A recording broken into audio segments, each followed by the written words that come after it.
Over the past 2 decades, Turkey has steadily transformed into a diplomatic hub, straddling borders, corridors, and conflicts as it projects itself as a bridge between East and West, North and South. Under the stewardship of President Recep Tayyip Erdogan, Ankara has increasingly taken on the mantle of mediator and interlocutor in regional and global disputes. Turkey's diplomatic ambitions are not new, but their scale and reach have expanded dramatically during Erdogan's presidency. Domestically powerful and internationally assertive, Turkey now hosts major regional forums, deepens military and economic links across continents, and steps into conflicts where Western powers have often retreated. One flagship example is Turkey's involvement in the Gaza-Israel conflict. Since the October 2023 onset of Israel's bombardment of Gaza, Turkey has positioned itself as a key diplomatic interlocutor. In the most recent ceasefire negotiation rounds, Ankara joined with the US, Egypt and Qatar in diplomatic talks.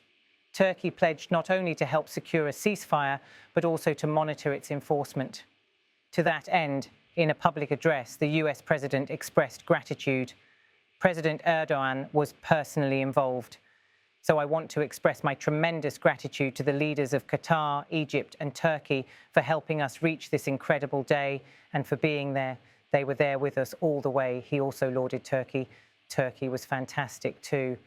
President Erdogan was fantastic. He really helped a lot. On its part, Turkey has sent a strong message of commitment, and its foreign ministry and officials committed to overseeing the ceasefire's implementation.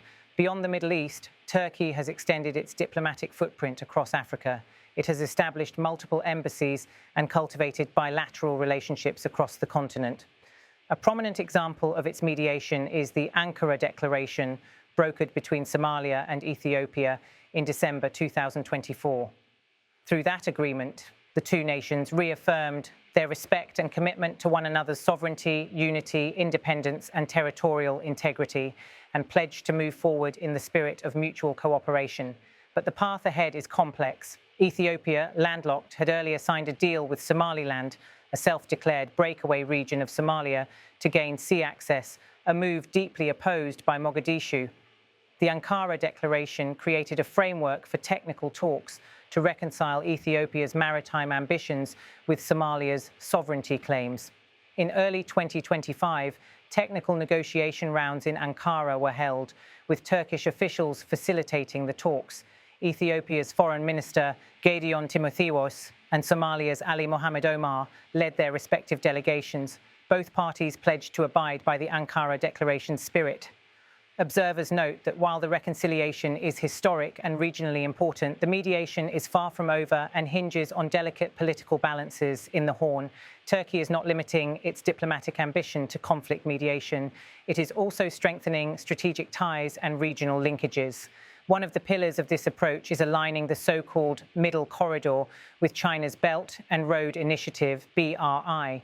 Through this corridor, goods from Central Asia and China can transit through Turkey onward to Europe, offering an alternative to northern and maritime routes. In parallel, Turkey has been nurturing relationships with signalling partners such as Indonesia, Malaysia, and Pakistan, countries with shared Islamic identity and geopolitical interests. Ankara is also deepening engagement with Turkic states through the Organization of Turkic States, an alliance spanning nations that share linguistic, cultural, and historical bonds. The combined area of those member states stretches to millions of square kilometers, and their population is estimated at over 160 million people, making Turkish diplomacy a natural intersect of soft power and cultural identity.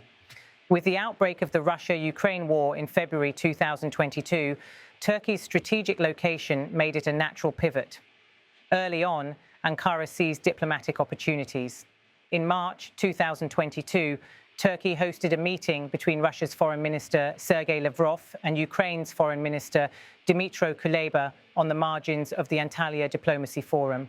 Later that year, Turkey brokered the Black Sea Grain Initiative, an arrangement that allowed Ukraine to export grain despite naval blockades and conflict. Over 30 million tons of grain moved under that framework, helping avert a global food crisis.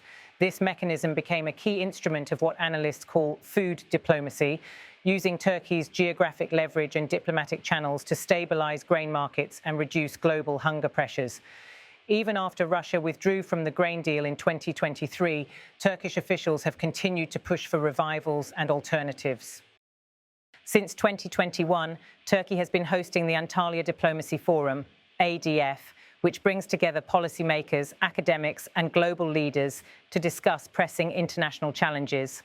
In its fourth edition in April 2025, held under the theme Reclaiming Diplomacy in a Fragmented World, the forum attracted over 4,000 delegates from around 140 to 155 countries, including more than 20 heads of state and dozens of foreign ministers. Erdogan, under whose auspices the forum is held, used this platform to reinforce Turkey's narrative as a middle power broker. Panels and sessions range from global security to climate diplomacy, with Turkey's own foreign minister, Hakan Fidan, leading many of the engagements. He also hosted side meetings, such as trilateral forums involving Bosnia and Herzegovina, Croatia and Iraq. The forum offers Turkey both symbolic and operational leverage. It demonstrates Turkey's capacity to convene global actors, sets diplomatic agendas, and underscores its ambition to mediate rather than confront. Turkey's diplomatic expansion is not without obstacles. Mediation in protracted conflicts carries high risks.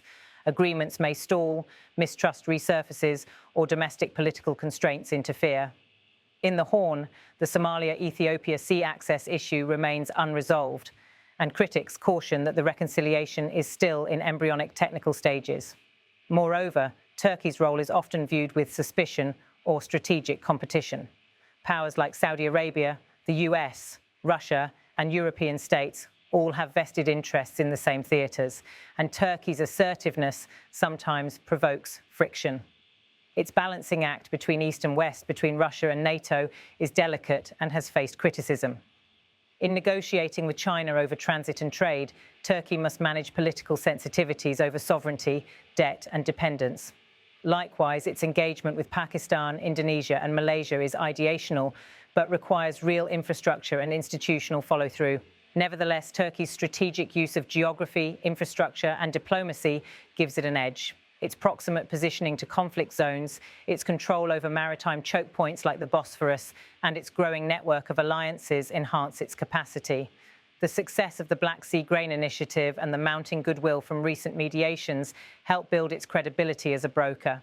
Over the past 2 decades, Turkey has steadily refashioned its image, moving from a regional actor to a diplomatic crossroads. Under President Recep Tayyip Erdogan, Turkey presents itself as a broker where others balk, a bridge across sea and land, a convener of global dialogue. When the conflict in Gaza spiraled in 2023, Turkey stepped in. Within ceasefire negotiations involving the US, Egypt, and Qatar, Ankara played a hands-on role. President Erdogan was personally involved. So I want to express my tremendous gratitude, the US president said. Ankara, for its part, vowed to monitor the ceasefire's implementation, emphasizing that it would not be a passive participant. Simultaneously, Turkey has deepened ties across Asia and Africa, from forging transit corridors linked to China's Belt and Road Initiative to cultivating relations with Indonesia, Malaysia, and Pakistan. Turkey is casting a wide net. Its leadership in the Organization of Turkic States positions it as a cultural and political anchor for Turkic communities. In Africa, Ankara's success is most visible in the Horn. In December 2024, Turkish-mediated talks gave rise to the Ankara Declaration, binding Somalia and Ethiopia to respect territorial integrity and engage in technical dialogue. The reconciliation addresses the thorny issue of Ethiopia's pursuit of sea access and Somalia's claims over Somaliland. Technical negotiations under the Turkish umbrella continued into 2025. Meanwhile, the ongoing Russia-Ukraine war presented Turkey with a unique opportunity. By brokering the Black Sea Grain Initiative and enabling Ukraine's agricultural exports, Turkey played a critical role in stabilizing global food markets. Even after the original agreement collapsed, Turkey has continued advocating for its revival and alternatives, turning grain diplomacy into geopolitical currency. Turkey's soft power is on full display at the Antalya Diplomacy Forum, held annually since 2021. In April 2025, more than 4,000 participants from over 140 countries converged under the motto, Reclaiming Diplomacy in a Fragmented World. Erdogan and Foreign Minister Fidan leveraged this platform to broadcast Turkey's median role in global affairs and host diplomatic manoeuvring across multiple regions. Turkey's growing portfolio of mediations, alliances, and convening power positions it as a competitive middle power. It aims not merely to play spectator, but to shape outcomes. Yet the road ahead is neither smooth nor guaranteed. Conflict mediation is inherently precarious. Diplomacy must contend with domestic politics, strategic rivalries, and the inertia of distrust. Still, Turkey persists, leaning on geography, historical linkage, and institutional muscle. In an era of fragmentation, Ankara is betting on diplomacy to push it from the periphery toward the core of global conflict resolution.